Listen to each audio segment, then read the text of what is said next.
யூஎஸ்ல இருக்கக்கூடிய கலிபோர்னியா மாகாணம் உலக அளவுல 4வது மிகப்பெரிய பொருளாதாரம் அப்படிங்கிற ஒரு நிலையை அடைஞ்சிருக்கு.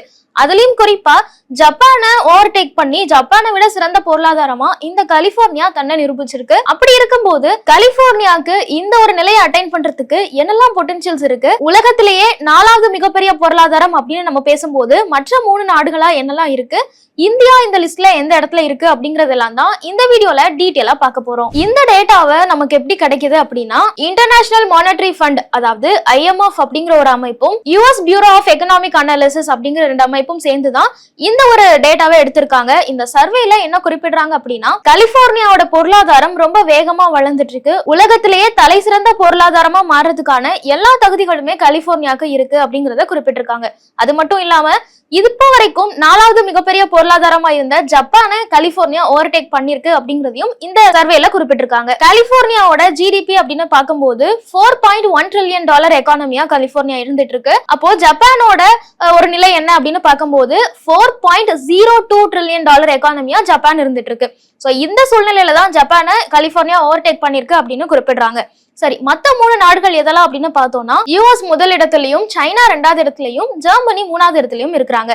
இவங்களோட GDP growth எந்த லெவல்ல இருக்கு அப்படின்னு பார்க்கும்போது US $30 trillion எக்கானமியாவும், சைனா $19 trillion எக்கானமியாவும், ஜெர்மனி $5.9 trillion எக்கானமியாவும் இருந்துட்டு இருக்காங்க. அதுக்கு அடுத்த நிலையில தான் ஜப்பான் இருந்தது. இப்போ ஜப்பானை ஓவர்டேக் பண்ணிட்டு அந்த இடத்துல US ஓட ஒரு மாநிலமான கலிபோர்னியா இடம் பிடிச்சிருக்கு. இதுக்கு முக்கியமான காரணமா என்ன சொல்றாங்கன்னா, கலிபோர்னியாவோட அந்த GDP growth rate அப்படிங்கிறது ரொம்ப ஃபாஸ்டா இருக்கு அப்படின்னு சொல்றாங்க. சோ கடந்த 2024 மட்டும் எடுத்துக்கிட்டோம் அப்படின்னா கலிபோர்னியாவோட GDP growth 6%ல இருக்கு அப்படின்னும், இது மத்த கண்ட்ரீஸோட நம்ம கம்பேர் பண்ணும்போது இப்போ US ஓட மொத்த GDP growth அப்படின்னு எடுத்துக்கிட்டோம்னா 5.3%ல வளர்ந்துட்டு இருக்கு அப்படின்னும், சைனா 2.6% growth இருக்கு அப்படின்னும், ஜெர்மனிக்கு 2.9% அளவுக்கு அந்த GDP growth rate இருக்கு அப்படிங்கறதையும் குறிப்பிடுறாங்க. சோ இத கம்பேர் பண்ணும்போது கலிபோர்னியாவோட 6% growth rate அப்படிங்கிறது பெரிய விஷயமா தான் இருக்கு. இது மட்டும் இல்லாம கடந்த 4 ஆண்டுகள் அப்படின்னு எடுத்து பார்த்தோம்னா கலிபோர்னியாவோட ஆவரேஜ் growth rate 7.5%-ஆ இருக்கு. சரி, இப்போ கலிபோர்னியா எப்படி பெர்ஃபார்ம் பண்ணுது அப்படின்னு பார்த்தோம். அதோட மத்த நாடுகள்லாம் எப்படி இருக்கு அப்படிங்கறதையும் பார்த்தோம்.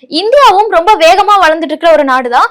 இவங்க எப்படி ப்ரொஜெக்ட் பண்றாங்க அப்படின்னா, 2026க்குள்ள இந்த கலிபோர்னியாவோட எக்கானமியை இந்தியன் எக்கானமியை பீட் பண்றதுக்கான வாய்ப்புகள் நிறைய இருக்கு அப்படின்னு சொல்றாங்க. இந்தியாவோட GDP growth அப்படின்னு எடுத்துக்கிட்டோம்னா கடந்த 2023-24ல 8% வரைக்கும் அந்த growth rate இருந்திருக்கு அப்படின்னு குறிப்பிடுறாங்க.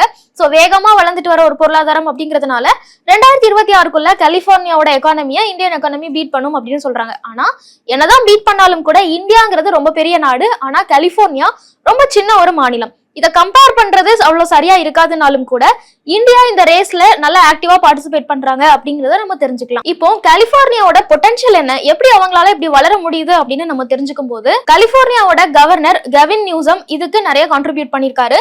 சமீபத்துல கூட அதிபர் ட்ரம்ப் அவர்கள் மற்ற நாடுகள் மேல கடுமையான டாரிஃப் போட்டாரு. ஆனா இந்த டாரிஃப்னால கலிபோர்னியா உள்ளிட்ட பல மாநிலங்களுக்கு நிறைய பிரச்சனை வரும் அப்படின்னு இந்த கவர்னர் ஒரு லா சூட்டையும் சப்மிட் பண்ணிருக்காரு. பெடரல் கோர்ட்ல அவர் போட்ட இந்த கேஸ் அப்படிங்கிறது நிலுவையில இருக்கு. அவர் என்ன குறிப்பிட்டிருக்காரு அப்படின்னா, அதிபர் ட்ரம்ப் அவருக்கு கிடைக்கப்பட்ட அந்த எமர்ஜென்சி பவர் அப்படிங்கறத மிஸ்யூஸ் பண்ணி இந்த மாதிரி பெருசா டாரிஃப் போடுறது மாதிரியான விஷயங்கள் எல்லாம் ஈடுபடுறாரு.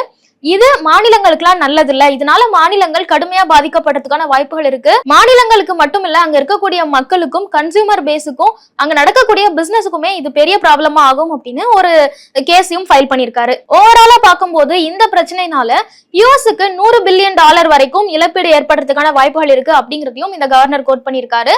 சோ இதெல்லாம் ஒரு பக்கம் இருந்தாலும் கூட கலிபோர்னியா அப்படின்னு எடுத்துக்கிட்டோம்னா அங்கதான் யூஎஸோட பெரும்பான்மையான பிசினஸ் எல்லாம் நடக்கும் அப்படின்னு சொல்லலாம். So new business start ups எல்லாம் கலிபோர்னியால அதிகமா நடக்கும். அது கலிபோர்னியா இந்த மாதிரியான ஸ்டார்ட் அப் பிசினஸ்க்கு ஒரு ஹப் அப்படின்னு கூட சொல்லலாம். அது மட்டும் இல்லாம மேனுஃபேக்சரிங், டெக்னாலஜி, அக்ரிகல்ச்சர் உள்ளிட்ட எல்லா துறைகளிலுமே கலிபோர்னியா சிறந்து விளங்குறாங்க அப்படின்னு குறிப்பிடலாம். சமீபத்துல எடுக்கப்பட்ட ஒரு சர்வேல கலிபோர்னியா டூரிசம்லயும் ரொம்ப அதிகமா இப்ப கான்சென்ட்ரேட் பண்ணிட்டு இருக்காங்க. அதுலயும் பெரிய அளவுல அவங்களுக்கு ரெவென்யூ கிடைச்சிட்டு இருக்கு அப்படிங்கறத குறிப்பிட்டிருக்காங்க. மொத்தமா யூஎஸோட எக்கானமி அப்படின்னு எடுத்துக்கிட்டோம்னா அதுக்கு கலிபோர்னியா சைட்ல இருந்து கிட்டத்தட்ட $83 பில்லியன் அளவுக்கு கான்ட்ரிபியூட் பண்றாங்க.